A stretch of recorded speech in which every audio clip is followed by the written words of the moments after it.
We have two big earthquakes, magnitude 3 in the range of that. In the Krýsuvík volcanic system, this is the northwest of the Clearforward lake and a little bit toward the Kalir. And as you can see, they happened at around 5 o'clock in the evening. The location is marked by this green star. They are bigger earthquakes. And as you can see here, just recent, they're just happened now.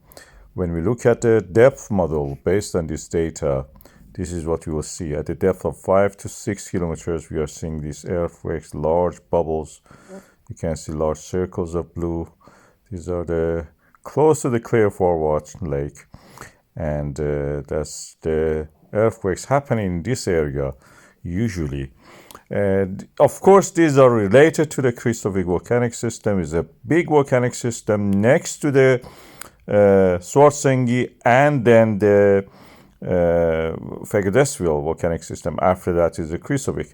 Krýsuvík is one of those bigger ones. You can see the length of it is bigger even.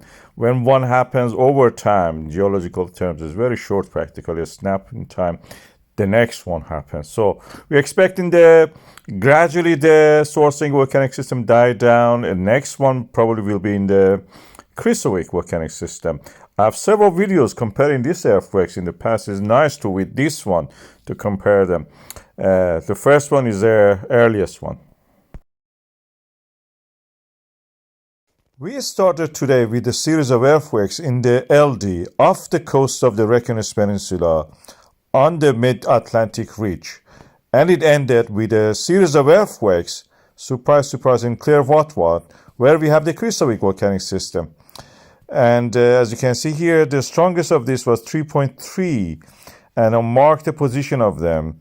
And as you can see here, this is the Lake Clearforward, and the Krýsuvík volcanic system exists.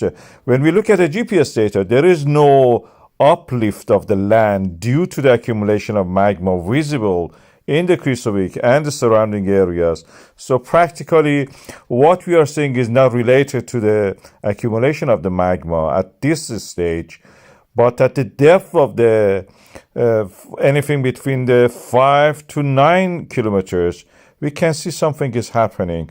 And as you can see here, these are big earthquakes concentrated mostly in that depth, in that area. So in my estimate, these are probably mostly tectonic earthquakes. These are the blocks of rock moving, accommodating the movement. As you can see, this is the Eurasia, and the boundary is moving. Through the transform faults, they transfer the movement from LD toward the east. And Clearforward is on the way of this transfer of the movement. Blocks of rock are mentioned at very depth. They may be connected or melted almost to join the lower part of the crust. But at the depth that you are seeing these earthquakes, these are just tectonic. These are the blocks of rocks moving like a domino, trying to accommodate the movement. We are having a cluster of the earthquakes in the vicinity of the Krýsuvík volcanic system.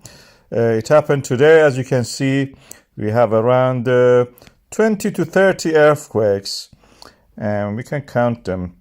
At the depth of the 8 to 5 kilometers, these are small earthquakes. Some of them are bigger, but most of them are small. These are tectonic earthquakes.